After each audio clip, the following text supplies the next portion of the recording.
പ്രിയമുള്ള പ്രേക്ഷകരെ നമസ്കാരം.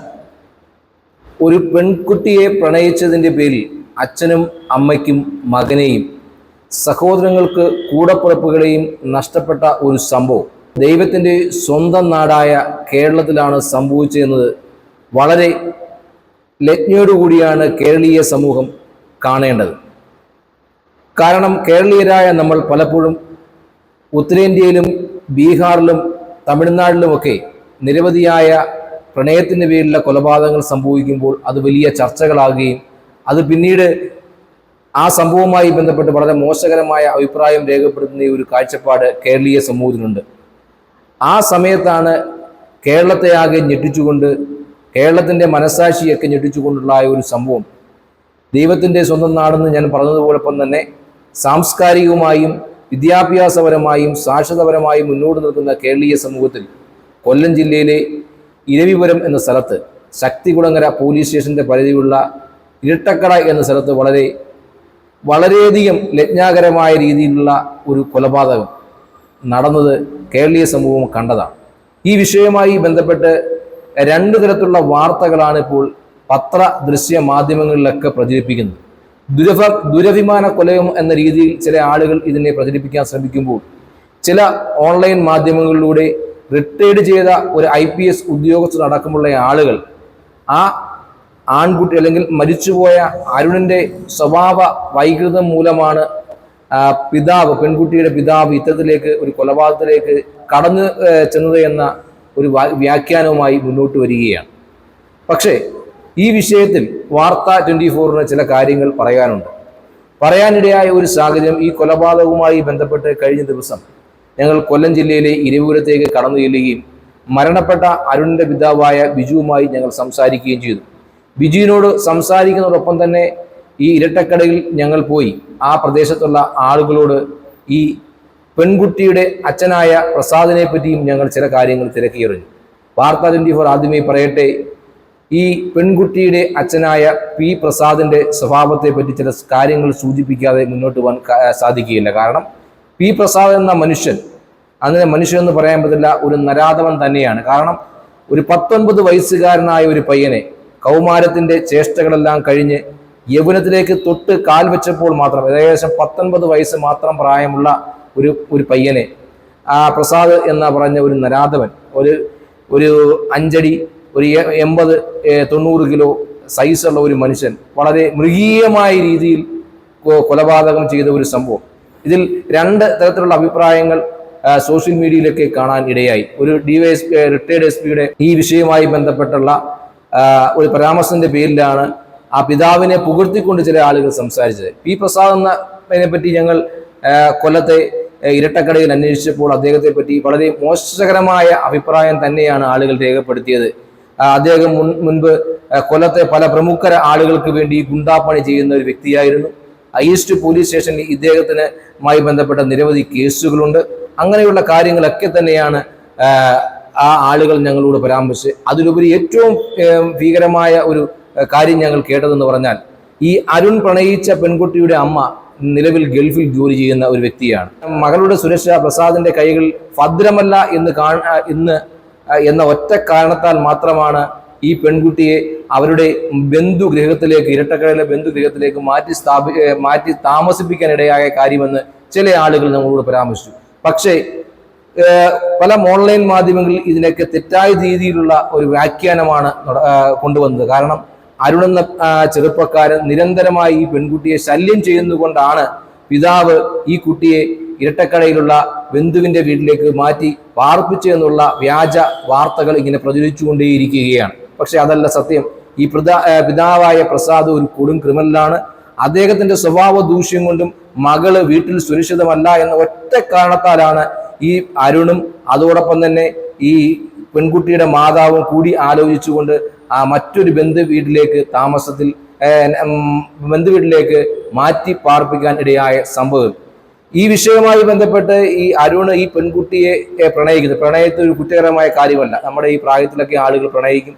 പ്രണയം ഒരു മനോഹരമായ കാര്യം തന്നെയാണ്. പക്ഷെ ആ വിഷയവുമായി ബന്ധപ്പെട്ട് ചില അസ്വസ്ഥങ്ങളും അസാരസ്യങ്ങളും ഒക്കെ ഉണ്ട്. രണ്ട് മതത്തിൽപ്പെട്ടതായതുകൊണ്ട് ദുരഭിമാന കൊലയാണെന്ന ചില വ്യാഖ്യാനങ്ങൾ നടത്തി. അതൊക്കെ തികച്ചും തെറ്റായ കാര്യം തന്നെയാണ്. ഈ മരിച്ചുപോയ അരുണിന്റെ പിതാവ് ഞങ്ങളോട് പറഞ്ഞത് ഈ വിഷയവുമായി ബന്ധപ്പെട്ട് പ്രസാദിന് ചില ബുദ്ധിമുട്ടുകൾ ഉണ്ടായിരുന്നു, പ്രസാദിന്റെ അമ്മയ്ക്ക് ബുദ്ധിമുട്ടുണ്ടായിരുന്നു.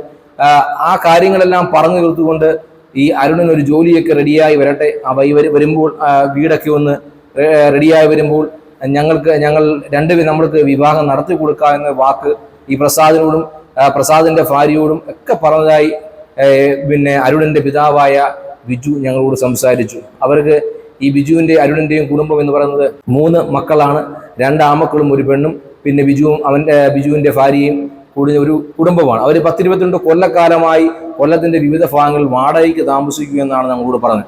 ഒരു വീടൊക്കെ ആയി കഴിയുമ്പോൾ എന്തായാലും ഇവരെ കെട്ടിച്ചു കൊടുക്കാനുള്ള ഉറപ്പ് അങ്ങോട്ടും ഇങ്ങോട്ടും ഉണ്ടായിരുന്നു. പക്ഷെ എന്ത് കാരണത്താലാണ് പെട്ടെന്ന് ഈ പ്രസാദ് എന്ന മനുഷ്യൻ ഈ അരുണിനെ കൊന്നത് എന്ന് ഇപ്പോഴും അവർക്ക് അറിയാൻ സാധിക്കുന്നില്ല. അത് പ്രസാദിന്റെ ക്രിമിനൽ പശ്ചാത്തലം തന്നെയാണെന്നതിൽ തർക്കവുമില്ല. അദ്ദേഹം മദ്യപാനത്തിന്റെ ലഹരിയിൽ പല പ്രാവശ്യവും ഈ വിഷയവുമായി ബന്ധപ്പെട്ട് വിഷയങ്ങൾ ഉണ്ടാക്കിയിട്ടുണ്ട് എന്ന് തന്നെ അരുണിന്റെ പിതാവ് ഞങ്ങളോട് പറഞ്ഞിട്ടുണ്ട്. ഈ കൊലപാതകം നടക്കുന്ന ദിവസം തന്നെ അരുണിനെ കൊല്ലുമട, അല്ലെങ്കിൽ അരുണിനെ എനിക്കൊന്ന് കാണണം, ഇന്ന് തന്നെ കണ്ടേ പറ്റൂ എന്ന് പറഞ്ഞ് വീട്ടിൽ വന്ന് ശാഠ്യം പിടിച്ച ഒരു അവസ്ഥയുണ്ടായെന്ന് പിതാവായ ബിജു ഞങ്ങളോട് സംസാരിച്ചു. ആ ഒറ്റ കാരണത്താൽ അന്നേ ദിവസം തന്നെ ഇരട്ടക്കടയിലുള്ള വീട്ടിലേക്ക് പ്രസാദ് തൻ്റെ മകളിവിടെ ഉണ്ട് എന്ന് പറഞ്ഞ് അരുൺ എന്ന ചെറുപ്പക്കാരനെ ഇരട്ടക്കട വീട്ടിലേക്ക് ക്ഷണിക്കുകയും ആ വീട്ടിലേക്ക് അരുണും അരുണിന്റെ സുഹൃത്തും കൂടെ കടന്നു ചെല്ലുകയും അവിടെ ഈ പ്രസാദുമായി ചില സംസാരങ്ങൾ ഉണ്ടാകുകയും അങ്ങനെ സംസാര മധ്യേ പ്രസാദ് കത്തിയെടുത്ത് നെഞ്ചിലേക്ക് കുത്തിയിറക്കുന്ന ഒരു സാഹചര്യം ഉണ്ടാകും. വളരെ ഞാൻ പറഞ്ഞു, ഒരു 90 കിലോയും അതിനുള്ള ആരോഗ്യമുള്ള ഒരു മനുഷ്യനാണ് പ്രസാദ് എന്നൊരു മനുഷ്യൻ. ഈ പയ്യൻ എന്ന് പറഞ്ഞാൽ വളരെ അശുവായ, അല്ലെങ്കിൽ എങ്ങനെ പറഞ്ഞാൽ ഒരു 19 വയസ്സുകാരൻ, അതായത് കൗമാരത്തിന്റെ ചേഷ്ടകളെല്ലാം കഴിഞ്ഞു വരുന്നേ ഉള്ളൂ, യൗവനത്തിലേക്ക് കടക്കുന്ന ഒരു കൊച്ചു പയ്യനാണ്. അതിന് ഈ പ്രസാദിന്റെ കായിക ബലത്തിന് മുന്നിൽ അവന് പിടിച്ചു നിൽക്കാൻ കഴിഞ്ഞില്ല. അവനും അവന്റെ കൂട്ടുകാരനും ഉണ്ടായിരുന്നു. കൂട്ടുകാരനെ ആക്രമിക്കാൻ ഒരു ശ്രമം നടത്തിയപ്പോഴാണ് കൂട്ടുകാരൻ അവിടുന്ന് ഓടി രക്ഷപ്പെട്ട ഒരു സാഹചര്യം. ഒരുപക്ഷെ ആ കൂട്ടുകാരനും മരണത്തിലേക്ക് പോകാൻ ഒരു സാഹചര്യം ഉണ്ടായേനെ. ഇതാണ് അവിടെ നടന്ന യാഥാർത്ഥ്യം. ഈ അതോടൊപ്പം തന്നെ അരുണിന്റെ പിതാവായ ബിജു ഞങ്ങളോട് പറഞ്ഞത് ഈ പെൺകുട്ടി ഇദ്ദേഹത്തിനെതിരായി ശക്തമായ രീതിയിലുള്ള മൊഴി ശക്തികുളങ്ങര പോലീസ് സ്റ്റേഷനിൽ രേഖപ്പെടുത്തിയിട്ടുണ്ട്. ആ മൊഴി എന്താണെന്ന് പോലും പരിശോധിക്കാൻ കഴിയാതെ, അല്ലെങ്കിൽ ആ മൊഴിയിൽ പറഞ്ഞ കാര്യങ്ങൾ എന്താണെന്ന് പോലും മനസ്സിലാക്കാൻ കഴിയാതെ ചില ഓൺലൈൻ മാധ്യമങ്ങളും ചില വ്യാജ വാർത്തകൾ ഇങ്ങനെ പടച്ചുവിട്ടുകൊണ്ടിരിക്കുകയാണ്. അരുൺ എന്ന ചെറുപ്പക്കാരൻ നിരന്തരമായി ശല്യം ചെയ്യുകയാണെന്നും അരുണിനോട് ആ പെൺകുട്ടിക്ക് യാതൊരു വിധമായ പ്രണയമില്ലെന്നും ഒക്കെയുള്ള വാർത്തകൾ. ബിജുവിന്റെ പിതാവ് ഞങ്ങളോട് പറഞ്ഞത് ഈ അരുണിന്റെ ഫോണിലേക്ക് അവൻ ജോലിയുമായി ബന്ധപ്പെട്ട അർമേനിയയിൽ പോകുമ്പോഴും അവിടുന്ന് തിരിച്ച് നാട്ടിലെത്തുമ്പോഴും ഒക്കെ ഈ പെൺകുട്ടിയുടെ അമ്മ വീഡിയോ കോൾ ചെയ്യുകയും ബിജുവിനോടും ഈ അരുണിനോടും ഒക്കെ സംസാരിക്കുമെന്നൊക്കെ പറഞ്ഞു. അപ്പൊ അത്രയ്ക്കും സൗഹൃദമായിരുന്നു. അപ്പം കഴിഞ്ഞ ദിവസമാണ് ഈ സംഭവവുമായി ബന്ധപ്പെട്ട് പെൺകുട്ടിയുടെ അമ്മ നാട്ടിലെത്തിയതായും ഉള്ള വിവരവും ഞങ്ങൾക്ക് അറിയാൻ സാധിച്ചു. അപ്പം ഇത്തരത്തിലുള്ള സംഭവമാണ് അവിടെ നടന്നത്. ആ പെൺകുട്ടിയും അരുണും തമ്മിൽ പ്രണയത്തിലായിരുന്നു. അവരുടെ വിവാഹം നടത്തി കൊടുക്കാനുള്ള തീരുമാനം 2 കുടുംബത്തിന്റെ ഭാഗത്തു നിന്നും ഉണ്ടായി. ദൗർഭാഗ്യം എന്ന് പറയട്ടെ, മദ്യലഹരിയിലാണോ മറ്റെന്ത് ക്രിമിനൽ പശ്ചാത്തലമുള്ള പ്രസാദ് ഒരു ദിവസം കടന്നു വന്ന് വളരെ സ്നേഹത്തോടെ വിളിച്ചുകൊണ്ടുപോയി എൻ്റെ മകളുണ്ട് എന്ന വ്യാജേന വീട്ടിലേക്ക് വിളിച്ചു വരുത്തി വളരെ നിഷ്ഠൂരമായ രീതിയിൽ മൃഗീയമായ രീതിയിൽ ഒരു പയ്യനെ കൊലപ്പെടുത്തിയ സംഭവം. ഇതാണ് അവിടെ യഥാർത്ഥ സംഭവം. പ്രസാദിനെ ഒരു അച്ഛനെന്ന നിലയിൽ അദ്ദേഹത്തെ പുകഴ്ത്തിക്കൊണ്ട് ചില ആളുകൾ സോഷ്യൽ മീഡിയയിൽ കമന്റ് ഇടുന്നുണ്ട്. നമ്മൾ ഒരു പെൺകുട്ടി പ്രണയിക്കുന്നതോ അല്ലെങ്കിൽ പെൺകുട്ടി ഒരു ആൺകുട്ടി പ്രണയിക്കുന്നതോ ഒക്കെ ഈ നാട്ടിൽ നടക്കുന്ന സ്വാഭാവികമായ സംഭവമാണ്. അത്തരത്തിലൊക്കെ ശല്യങ്ങൾ ഉണ്ടായിട്ടുണ്ടെങ്കിൽ എന്തെങ്കിലും ഒരു കേസ് ഈ പോലീസ് സ്റ്റേഷൻ പരിധിയിൽ രജിസ്റ്റർ ചെയ്യണം, അല്ലെങ്കിൽ പോലീസോട് പറയണം. ഇതൊന്നും അവിടെ സംഭവിച്ചിട്ടില്ല. അങ്ങനെയാണെങ്കിൽ ഈ നാട്ടിലെ ആളുകൾ ആണുങ്ങൾ പ്രണയിക്കുമ്പോൾ അച്ഛനമ്മമാരോ അല്ലെങ്കിൽ ആങ്ങളമാരോ വന്ന് ഈ പറയുന്ന കാമുകനെ കൊലപാതകം ചെയ്യുന്ന ഒരു സംസ്കാരത്തിലേക്കാണോ കേരളം വളരേണ്ടത്? 2024 എത്തുമ്പോൾ സാംസ്കാരികപരമായും വിദ്യാഭ്യാസപരമായും ഒക്കെ വളരെയധികം ഔന്നത്യത്തിൽ നിൽക്കുന്ന ഒരു നാടായി കേരളം മാറുമ്പോൾ ഉത്തരേന്ത്യയിൽ ഇത്തരത്തിലുള്ള അപഷ്കൃതമായ സമൂഹത്തിൽ, അല്ലെങ്കിൽ ഉത്തരേന്ത്യൻ ഗ്രാമങ്ങളിൽ ഇത്തരത്തിലുള്ള മോശകരമായ പ്രണയത്തിന്റെ പേരിൽ ആളുകളെ കൊല്ലുന്ന ഒരു സമീപനമുണ്ട്. നമ്മുടെ തൊട്ടടുത്ത സംസ്ഥാനമായ തമിഴ്നാട്ടിൽ പോലും ഇത്തരത്തിലുള്ള സംഭവങ്ങൾ ഉണ്ടായിട്ടുണ്ട്. അതിൽ നിന്നൊക്കെ വ്യത്യസ്തമായി കേരളത്തിനൊരു സംസ്കാരമുണ്ട്. കേരളത്തിന് വിദ്യാഭ്യാസപരമായി വളരെയധികം മുൻപന്തി നിൽക്കുന്ന ഒരു സ്റ്റേറ്റാണ്. അവിടെയാണ് ഇത്തരത്തിലുള്ള സോഷ്യൽ മീഡിയ വഴി വ്യാജ വാർത്തകളും ആ വ്യാജ വാർത്തയെ അനുകൂലിച്ചുകൊണ്ട് ചില ആളുകൾ കമന്റുകൾ ഇടുന്നു. വളരെ വേദനയോടുകൂടിയാണ് ഞാൻ ഇതിനെ കാണുന്നത്. എന്തായാലും അവിടെ നടന്ന യഥാർത്ഥ സംഭവം തന്നെയാണ് വാർത്ത 24 പ്രിയപ്പെട്ട പ്രേക്ഷകരോട് പങ്കുവെച്ചത്. ആ പയ്യൻ ആ കുട്ടിയെ പ്രണയിച്ചു എന്ന് തെറ്റേ ഉള്ളൂ. ആ പെൺകുട്ടി തിരിച്ചും ആ പയ്യനെ പ്രണയിച്ചു.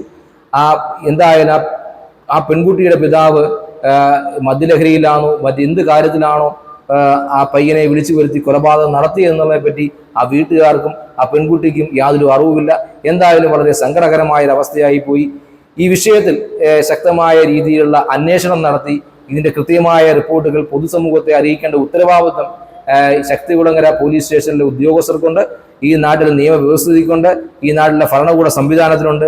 തീർച്ചയായും അരുണിന്റെ പിതാവും അവരുടെ സഹോദരങ്ങളും അമ്മയും ഒക്കെ വളരെയധികം വിഷമത്തിലാണ്. അവർക്ക് മാത്രമാണ് ഈ വിഷയത്തിൽ നഷ്ടമുണ്ടായിട്ടുള്ളത്.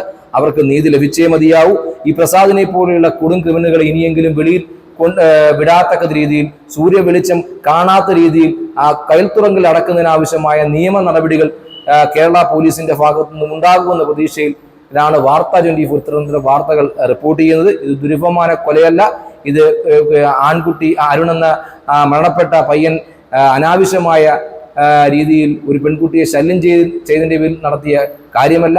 പ്രസാദ് എന്ന നരാധവൻ നടത്തിയ കൊലപാതകമാണ്. ആ പ്രസാദ് എന്ന നരാധവനെ ശക്തമായ രീതിയിൽ ശിക്ഷിക്കാൻ തയ്യാറാവണം. ആ പിതാവിന്റെ ഗുണങ്ങളെപ്പറ്റി ഞാൻ പറഞ്ഞു. സ്വന്തം മകളെ ആ വീട്ടിൽ സുരക്ഷിതമല്ലാത്തത് കൊണ്ട് മാതാവ് ഗൾഫിൽ പോയ മാതാവ്, ജോലിക്ക് പോയ മാതാവ് മറ്റൊരു വീട്ടിലേക്ക് മാറ്റിപ്പാർപ്പിക്കേണ്ട ഗതികേടിലേക്ക് കേരളത്തിന്റെ സംസ്കാരം മാറിയിട്ടുണ്ടെങ്കിൽ നമ്മളെല്ലാവരും വിരുദ്ധ ചിന്തിക്കണം. ഇത്തരം ക്രിമിനലുകൾക്ക് വളരുവാനുള്ള അവസരം ഇനിയും ഒരുക്കരുത്. ഇത്തരം ക്രിമിനലുകളെ ശക്തമായ രീതിയിൽ കൈകാര്യം ചെയ്യാൻ പൊതുസമൂഹം തയ്യാറാവണമെന്ന് മാത്രം പറഞ്ഞുകൊണ്ട് എല്ലാ പ്രിയപ്പെട്ട പ്രേക്ഷകർക്കും നന്ദി, നമസ്കാരം.